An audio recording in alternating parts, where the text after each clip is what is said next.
بسم اللہ الرحمن الرحیم۔ اعلان نبوت کے چھٹے سال حضرت حمزہ اور حضرت عمر رضی اللہ تعالیٰ عنہ، یہ دو ایسی ہستیاں دامن اسلام میں آ گئی جن سے اسلام اور مسلمانوں کے جاہ و جلال اور ان کے عزت و اقبال کا پرچم بہت ہی بلند ہو گیا۔ حضور رحمت عالم نور مجسم محسن اعظم صلی اللہ تعالیٰ علیہ وسلم کے چچاؤں میں حضرت حمزہ کو آپ سے والہانہ محبت تھی، اور وہ صرف 2-3 سال حضور صلی اللہ تعالیٰ علیہ وسلم سے عمر میں زیادہ تھے، اور چونکہ انہوں نے بھی حضرت سویبہ رضی اللہ تعالیٰ عنہا کا دودھ پیا تھا، اس لیے حضور صلی اللہ تعالیٰ علیہ وسلم کے رضائی بھائی بھی تھے۔ حضرت حمزہ رضی اللہ تعالیٰ عنہ بہت ہی طاقتور اور بہادر تھے، اور شکار کے بہت شوقین تھے۔ روزانہ صبح سویرے تیر کمان لے کر گھر سے نکل جاتے اور شام کو شکار سے واپس لوٹ کر حرم میں جاتے، خانہ کعبہ کا طواف کرتے اور قریش کے سرداروں کی مجلس میں کچھ دیر بیٹھا کرتے تھے۔ ایک دن حسب معمول شکار سے واپس لوٹے تو ابن جدعان کی لونڈی اور خود ان کی بہن حضرت بی بی صفیہ رضی اللہ تعالی عنہا نے ان کو بتایا کہ آج ابو جہل نے کس طرح تمہارے بھتیجے محمد بن عبداللہ کے ساتھ بے ادبی اور گستاخی کی ہے۔ یہ سن کر غصے کے مارے حضرت حمزہ رضی اللہ تعالیٰ عنہ کا خون کھولنے لگا۔ ایک دم تیر کمان لیے مسجد حرم میں پہنچ گئے اور اپنی کمان سے ابو جہل کے سر پر زور سے مارا کہ اس کا سر پھٹ گیا، اور کہا کہ تو میرے بھتیجے کو گالیاں دیتا ہے، تجھے خبر نہیں کہ میں بھی اسی کے دین پر ہوں؟ یہ دیکھ کر قبیلہ بنی مخزوم کے کچھ لوگ ابو جہل کی مدد کے لیے کھڑے ہو گئے، تو ابو جہل نے یہ سوچ کر کہ کہیں بنو ہاشم سے جنگ نہ چھڑ جائے، یہ کہا کہ یہ بنو مخزوم، آپ لوگ حمزہ کو چھوڑ دیجئے، واقعی آج میں نے ان کے بھتیجے کو بہت ہی خراب قسم کی گالیاں دی تھی۔ حضرت حمزہ رضی اللہ تعالیٰ عنہ نے مسلمان ہو جانے کے بعد زور زور سے اشعار پڑھنا شروع کر دی۔ حمیدت اللہ حمیدت اللہ حمیدت اللہ ہنا ہدا فوادی الی الاسلام والدین الحنفی، میں اللہ تعالیٰ کی حمد کرتا ہوں جس وقت کہ اس نے میرے دل کو اسلام اور دین حنیف کی طرف ہدایت دی۔ اذا تلیت رسائلہ علینا تحضرات دمع ذل بالحسیفی، جب احکام اسلام کی ہمارے سامنے تلاوت کی جاتی ہے تو باکمال عقل والوں کے آنسو جاری ہو جاتے ہیں۔ وَأَحْمَدُ مُصْطَفًا فِنَا مُتَائِن فَلَا تَغْشَوْهُ بِالْقَوْلِ الْحَنِيفِ، اور خدا کے برگزیدہ احمد صلی اللہ تعالیٰ علیہ وسلم ہمارے مقتدا ہے، تو اے کافرو اپنی باطل بکواس سے ان پر غلبہ مت حاصل کرو۔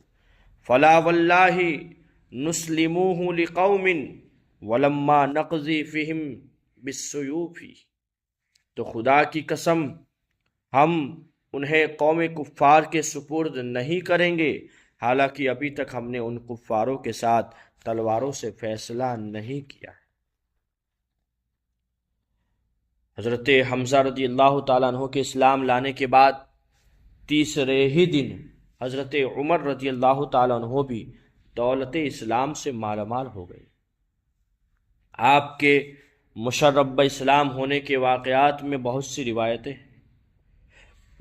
ایک روایت ہے کہ آپ ایک دن غصے میں بھرے ہوئے ننگی تلوار لے کر اس ارادے سے چلے کہ آج میں اسی تلوار سے پیغمبر اسلام کا خاتمہ کر دوں گا۔ اتفاق راستے میں نعیم بن عبداللہ قریشی رضی اللہ تعالیٰ عنہ سے ملاقات ہو گئی۔ یہ مسلمان ہو چکے تھے پہلے سے، مگر حضرت عمر رضی اللہ تعالیٰ عنہ کو ان کے اسلام کی خبر نہیں تھی۔ حضرت نعیم بن عبداللہ نے پوچھا کہ کیوں اے عمر، کہاں جا رہے؟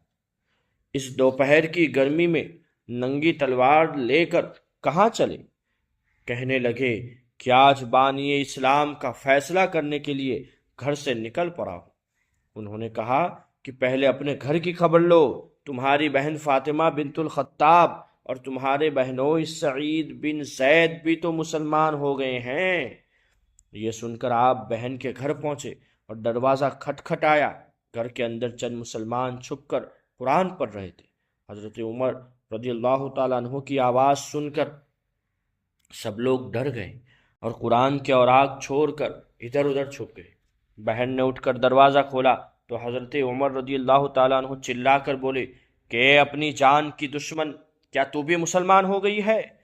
پھر اپنے بہنوئی حضرت سعید بن زید پر جھپٹے اور ان کی داڑھی پکڑ کر ان کو زمین پر پٹک دیا اور سینے پر سوار ہو کر مارنے لگے۔ ان کی بہن فاطمہ اور اپنے شوہر کو بچانے کے لیے دوڑ پڑی تو حضرت عمر رضی اللہ تعالیٰ عنہ نے ان کو ایسا تماشا مارا کہ ان کے کان سے زومر ٹوٹ کر گر پڑے۔ ان کا چہرہ خون سے لہو لہان ہو گیا۔ بہن نے صاف کہہ دیا کہ عمر سن لو، تم سے جو ہو سکے کر لو، مگر اب اسلام دل سے نہیں نکل سکتا۔ حضرت عمر رضی اللہ تعالیٰ عنہ نے بہن کا خون آلودہ چہرہ دیکھا اور ان کا عزم و استقامت سے بھرا ہوا یہ جملہ سنا تو ان پر رقت طاری ہو گئی اور ایک دم دل نرم پڑ گیا۔ تھوڑی دیر تک خاموش کھڑے رہے، پھر کہا کہ اچھا، تم لوگ جو پڑھ رہے تھے مجھے بھی دکھاؤ، مجھے بھی سناؤ۔ بہن نے قرآن کے اوراق کو سامنے رکھ دیا۔ اٹھا کر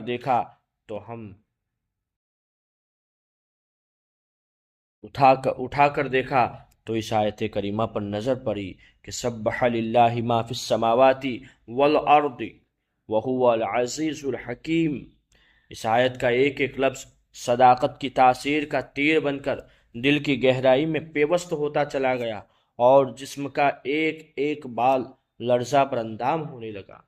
جب اس آیت پر پہنچے کہ آمنوا باللہ ورسولہ تو بالکل ہی بے قابو ہو گئے اور بے اختیار پکار اٹھے کہ اشہد ان لا الہ الا اللہ واشہد ان محمد رسول اللہ صلی اللہ تعالی علیہ وسلم۔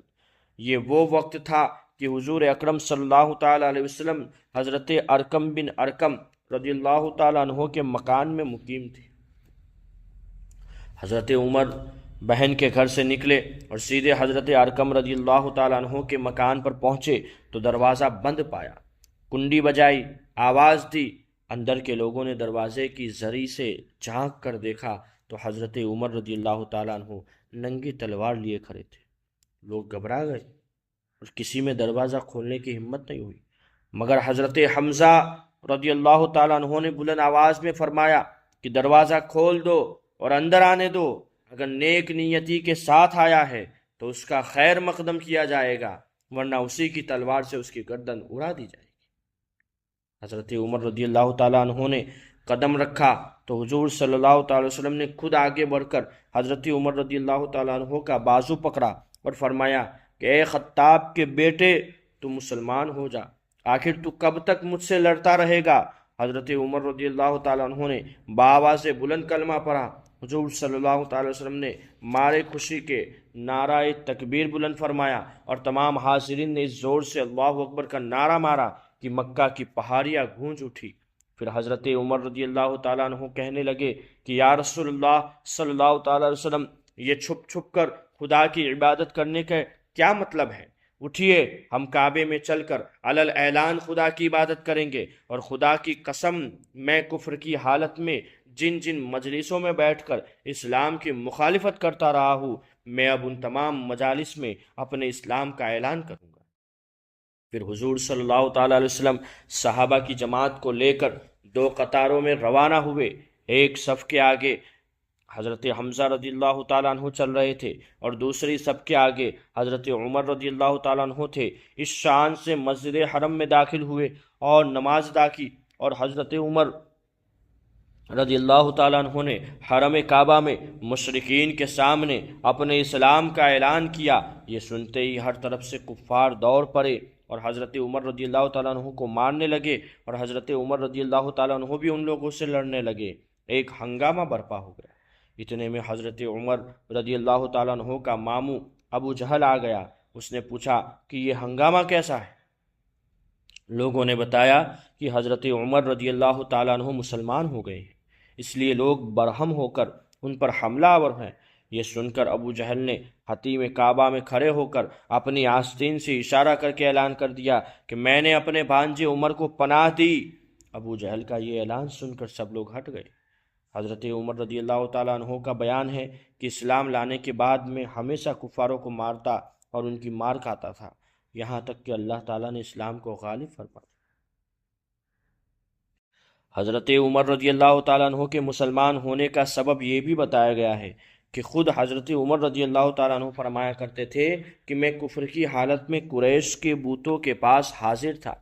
اتنے میں ایک شخص گائے کا ایک بچھڑا لے کر آیا اور اس کو بتوں کے نام پر ذبح کیا، پھر بڑے زور سے چیخ مار کر کسی نے یہ کہا کہ یا ذلیح امر نجیح رجول فصیح یقول لا الہ الا اللہ۔ یہ آواز سن کر سب لوگ وہاں سے بھاگ کھڑے ہوئے، لیکن میں نے یہ عزم کر لیا کہ میں اس آواز دینے والے کی تحقیق کیے بغیر ہرگز یہاں سے نہیں لوٹوں گا۔ اس کے بعد پھر یہی آواز آئی، یا جلیح امر نجیح رجول فصیح یقول لا الہ الا اللہ، یعنی اے کھلی ہوئی دشمنی کرنے والے، ایک کامیابی کی چیز ہے کہ ایک فصاحت والا آدمی لا الہ الا اللہ کہہ رہا ہے، حالانکہ بتوں کے آس پاس میرے سوا دوسرا کوئی نہیں تھا۔ اس کے فوراً ہی بعد حضور صلی اللہ تعالی وسلم نے اپنی نبوت کا اعلان فرمایا۔ اس واقعے سے حضرت عمر رضی اللہ تعالیٰ عنہ بے حد متاثر تھے، اس لیے ان کے اسلام لانے کے اسباب میں سے اس واقعے کو بھی کچھ نہ کچھ ضرور دخل ہے۔ حضرت عمر رضی اللہ تعالیٰ عنہ کو جب کفار مکہ نے بہت زیادہ ستایا تو عاص بن وائل سہمی نے آپ کو اپنی پناہ میں لے لیا، جو زمانہ جاہلیت میں آپ کا حلیف تھا، اس لیے حضرت عمر رضی اللہ تعالیٰ عنہ کی مار دھار سے بچ گئے، اس لیے وہ بچ گئے۔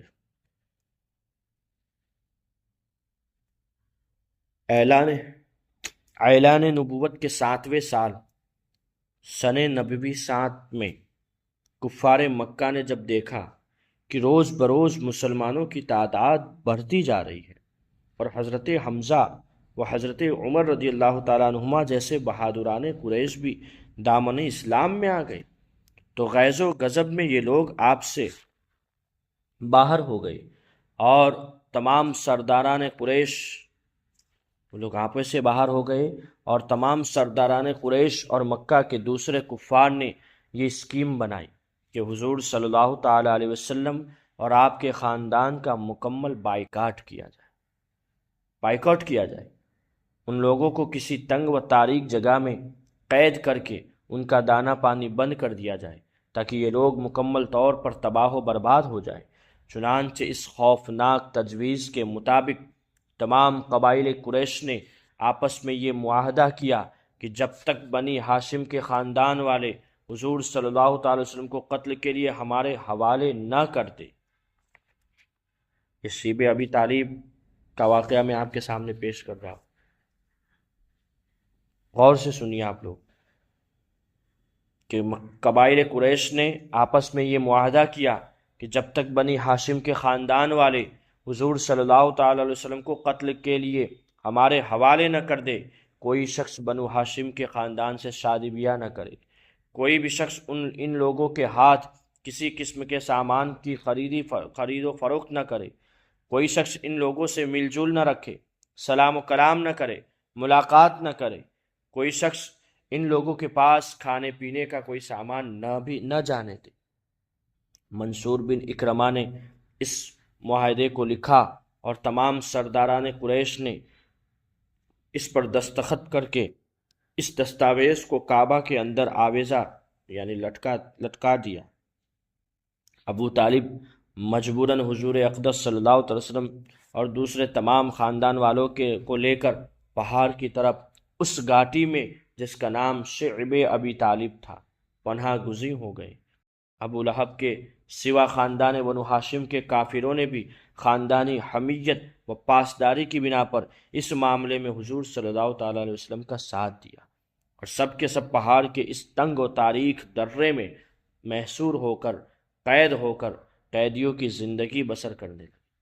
اور یہ 3 برس کا زمانہ تھا دوستو، اتنا سخت اور کٹھین گزرا کہ بنو ہاشم درختوں کے پتے اور سوکھے چمڑے پکا پکا کر کھاتے تھے، اور ان کے بچے بھوک پیاس کی شدت سے تڑپ تڑپ کر دن رات رویا کرتے تھے۔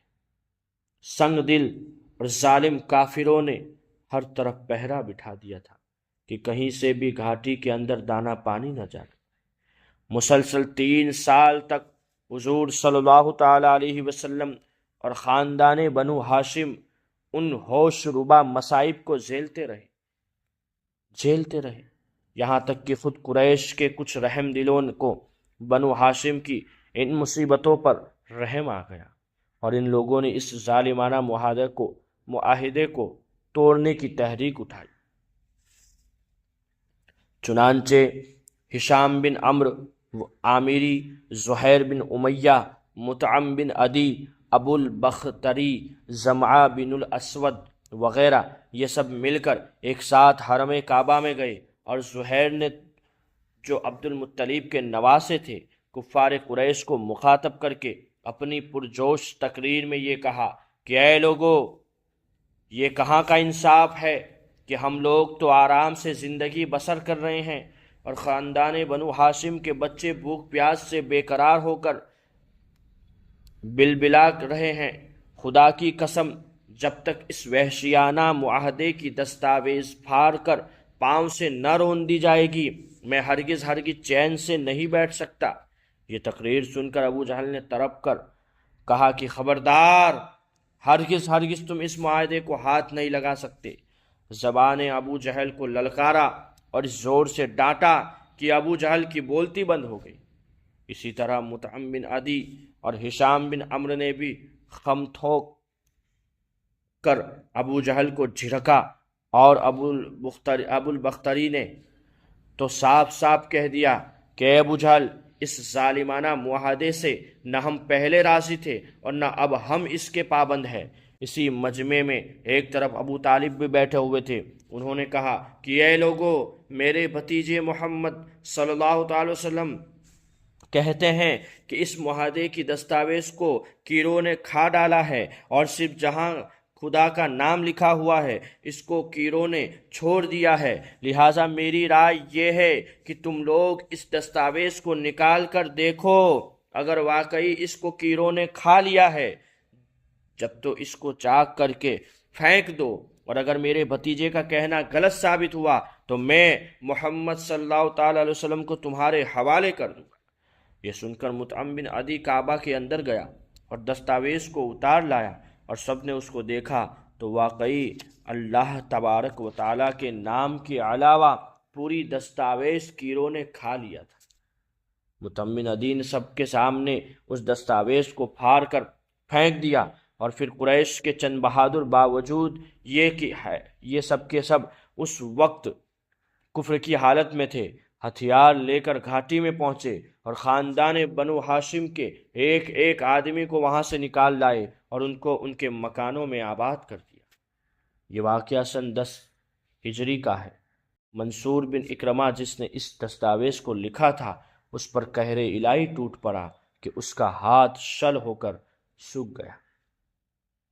حضور اقدس صلی اللہ تعالی علیہ وسلم شعب ابی طالب سے نکل کر اپنے گھر تشریف لائے، اور چند ہی روز کفار قریش کے ظلم و ستم سے کچھ امان ملی تھی کہ ابو طالب بیمار ہو گئے، اور گھاٹی سے باہر آنے کے 8 مہینے کے بعد ان کا انتقال ہو گیا۔ ابو طالب کی وفات حضور صلی اللہ تعالی وسلم کے لیے ایک بہت ہی جاگداز اور روح فرسا حادثہ تھا، کیونکہ بچپن سے جس طرح پیار و محبت کے ساتھ ابو طالب نے آپ کی پرورش کی تھی، اور زندگی کے ہر موڑ پر جس جانثاری کے ساتھ آپ کی نصرت و دستگیری کی، اور آپ کے دشمنوں کے مقابل سینہ سپر ہو کر جس طرح عالم و مصائب کا مقابلہ کیا، اس کو بھلا حضور صلی اللہ تعالی علیہ وسلم کس طرح بھول سکتے تھے؟ جب ابو طالب مرض الموت میں مبتلا ہو گئے تو حضور صلی اللہ تعالی علیہ وسلم ان کے پاس تشریف لے گئے اور فرمایا کہ چچا آپ کلمہ پڑھ لیجئے، یہ وہ کلمہ ہے کہ اس کے سبب سے میں خدا کے دربار میں آپ کی مغفرت کے لیے اصرار کروں گا۔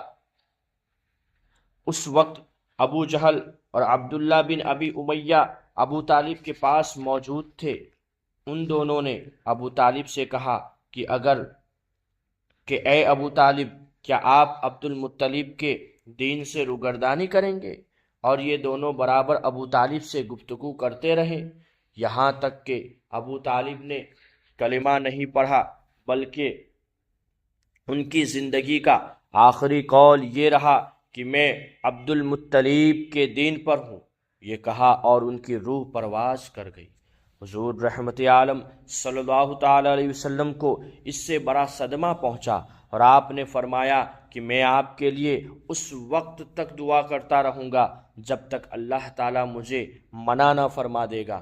اس کے بعد یہ آیت نازل ہو گئی کہ ما کان للنبی والذین آمنوا الی الآخر، اس طرح، یعنی اس کا مطلب یہ ہے کہ نبی اور مومنین کے لیے یہ جائز ہی نہیں کہ وہ مشرکین کے لیے مغفرت کی دعا مانگے، اگرچہ وہ رشتہ دار ہی کیوں نہ ہو، جب انہیں معلوم ہو چکا ہے کہ مشرکین جہنمی ہیں۔ حضور صلی اللہ تعالی علیہ وسلم کے قلب مبارک پر ابھی ابو طالب کے انتقال کا زخم تازہ ہی تھا کہ ابو طالب کی وفات کے دن یا 3 دن یا 5 دن کے بعد حضرت بی بی خدیجہ رضی اللہ تعالیٰ عنہا بھی دنیا سے رحلت فرما گئی۔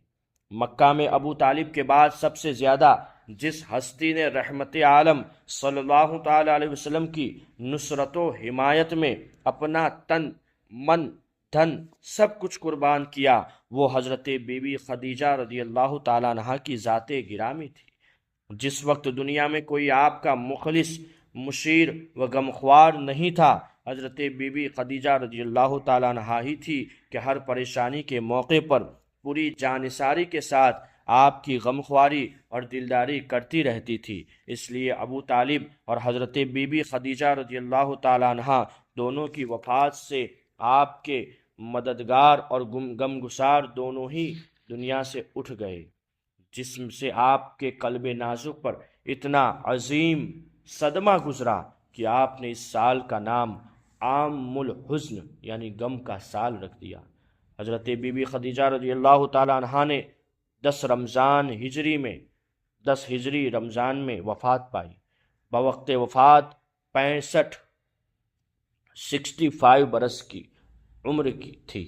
مقام حجون جنت معلی قبرستان میں مدفون ہوئی۔